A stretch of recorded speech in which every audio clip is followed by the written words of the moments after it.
বাংলাদেশ একটি কৃষি প্রধান দেশ, আর এই দেশেরই রাজা আমার দেশের চাষা।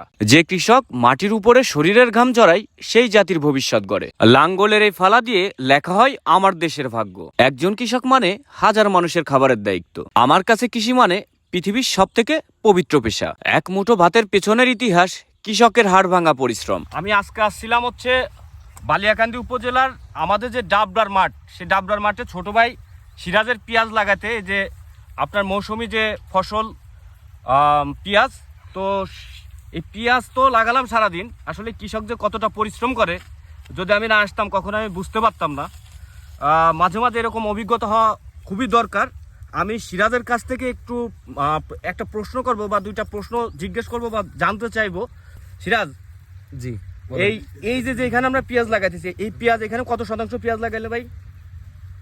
আপনারা 20% বই লাগাইলেন।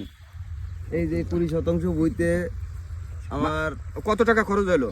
4000 টাকা সার দিছি, 13,000 14,000 আরো দানা দিয়ে তো প্রায় 25,000 টাকায় আনুমানিক খরচ। যখন উঠাবেন মাঠ থেকে উঠিয়ে বাড়িয়ে নেবেন, তাতে আনুমানিক কত টাকা, মানে কত মন আপনার পেঁয়াজ এখানে হবে? 25,000 টাকা, 30 মন। 30 মন পেঁয়াজ। তাহলে আমাদের বালিয়াকান্দি এই ডাবডার মাঠে মানে পাখি প্রতি আনুমানিক 30 মনের মতো হয়। যাক, মোটামুটি খারাপ হয় না, ভালোই হয় নাকি? ভালো যায়। তো ঠিক আছে, সবাই ভালো থাকবেন, সুস্থ থাকবেন। আজকের মতো এই পর্যন্ত। আসসালামু আলাইকুম সবাইকে।